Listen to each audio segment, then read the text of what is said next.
नमस्ते, मैं धीरज दायमा आज कक्षा 10वीं के लिए पद परिचय में पद परिचय के विकारक तत्वों के बारे में बता रही हूँ कि पद परिचय के विकारक तत्व कौन कौन से होते हैं।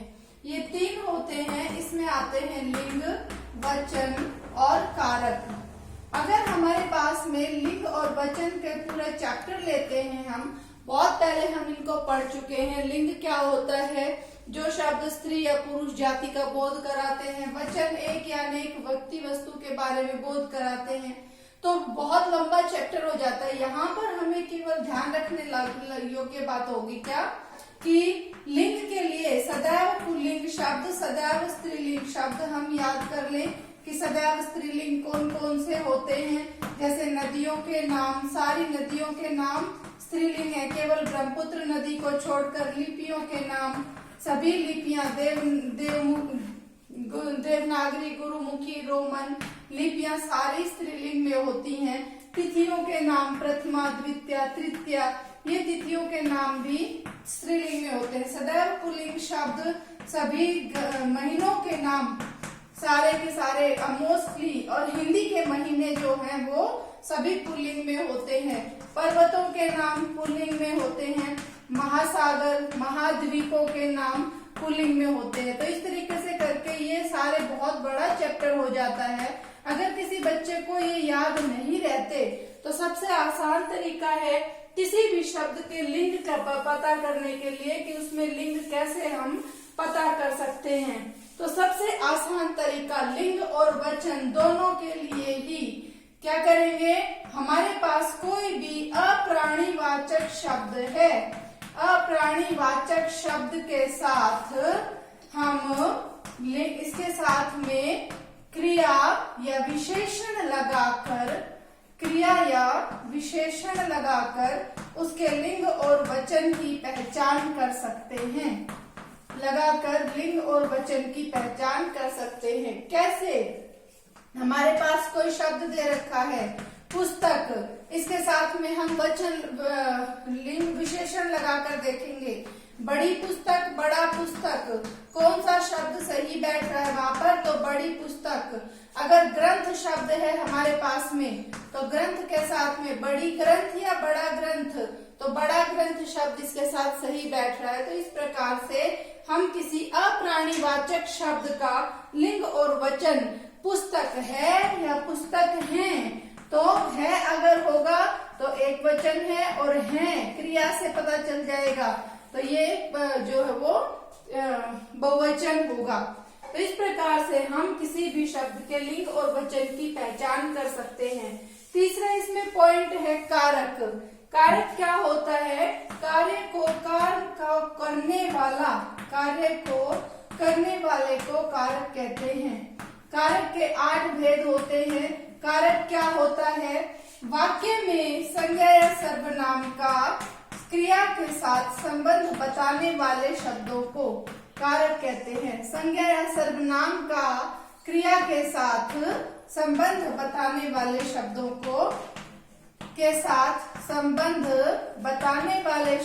को कारक कहते हैं। वाले शब्द कारक कहलाते हैं। अब इसके बाद में है कारक के 8 भेद हैं। कौन कौन से? कारक को कहते क्या है? क्रिया को करने वाला कारक। कारक के 8 भेद। सबसे पहले कर्ता कारक। कर्ता का विभक्ति चिन्ह ने। अगर हमारे पास विभक्ति चिन्ह नहीं दे रखा, राम खाना खाता है, तो हमें कैसे पता चलेगा कि कारक यहाँ पर कौन सा है? यहाँ पर अगर ने विभक्ति चिन्ह, कर्ता कारक, काम को करने वाला, इसमें काम को करने वाला, इसके साथ में विभक्ति चिन्ह नहीं दे रखा, तो हम क्या करेंगे? हम यहाँ पर क्रिया है, क्रिया से 2 प्रश्न पूछेंगे, क्या खाता है और कौन खाता है। तो जो क्या का उत्तर आएगा वो तो होगा कर्म, और जो कौन का उत्तर आएगा वो होगा कर्ता। तो इस प्रकार से हमें कर्ता और कर्म के बारे में पता चल जाएगा। दूसरा इसमें कारक का भेद है। कर्ता के बाद में दूसरा भेद है कर्म कारक। कर्म का विभक्ति चिन्ह को होता है। क्रिया का व्यापार का फल जिस पर पड़े, क्रिया का प्रभाव जिस पर पड़े, उसे हम कर्म कारक कहते हैं। इसका इसका विभक्ति चिन्ह मैंने बताया को, यहाँ पर मैं इसको स्टार लगा रही हूँ कि ये को शब्द है, ये यहाँ पर भी प्रयोग होता है, एक जगह और भी प्रयोग होता है। कब होता है वो मैं बताऊंगी अभी। पहले कर्ता कारक, इसका विभक्ति चिन्ह ने, काम को करने वाला, कर्म कारक, इसका विभक्ति चिन्ह को, क्रिया का जिस पर प्रभाव पड़े। अगर हमारे पास इसमें विभक्ति चिन्ह नहीं दे रखे हैं तो हम कर्ता और कर्म की पहचान कैसे करेंगे। कोई भी वाक्य दिया हुआ है उसमें हम क्रिया से 2 प्रश्न पूछेंगे। क्रिया क्या है, खाता है क्रिया है, 2 प्रश्न पूछे, क्या खाता है, खाना, कौन खाता है, राम। तो जो क्या का उत्तर आया वो होगा कर्म, और जो कौन का उत्तर आया वो होगा कर्ता। इसके बाद अगला है, इसके बाद में करण कारक, इसका विभक्ति चिन्ह होगा से, के द्वारा जिस कार्य, जिस साधन के सहायता से कार्य किया जाता है, जिस साधन की सहायता से काम किया जाए उसे हम कहते हैं करण कारक। जैसे हमारे पास सेंटेंस है, वह मैम चौक से लिखती हैं। किसकी सहायता से काम किया गया, चौक की सहायता से काम किया गया, तो चौक से लिखती हैं। यहाँ पर जिस चीज की सहायता से कोई काम किया गया है उसे हम से विभक्ति चिन्ह है इसका, इसको हम कहेंगे करण कारक। से को भी मैंने यहाँ स्टार लगाया है, क्यों, क्योंकि एक जगह और से आएगा वहां पर, और इसमें दोनों में अंतर होना चाहिए। नेक्स्ट है इसके बाद में संप्रदान कारक, कर्ता जिसके लिए कोई कार्य करता है, इसके विभक्ति चिन्ह होंगे को, के लिए, के हित के लिए, जिसके हित के लिए कोई कार्य करता है वहां संप्रदान कारक होता है। जैसे इसके लिए 2 सेंटेंसेस देखना, एक तो है कि माँ बच्चे को रोटी देती है, बच्चे को खाना देती है, तो इसके लिए खाना देना, और बीच में विभक्ति चिन्ह क्या प्रयोग किया है, को। एक मैम ने बच्चे को पुस्तक दिलवाई, तो यहाँ पर दोनों ही वाक्यों में को विभक्ति चिन्ह का प्रयोग किया गया है, और दोनों में को विभक्ति चिन्ह का अलग अलग प्रयोग किया गया है। कैसे, अगर बच्चे के साथ में को विभक्ति चिन्ह का प्रयोग है और लास्ट में देने की बात है, या बच्चे के लिए, यहाँ पर बच्चे को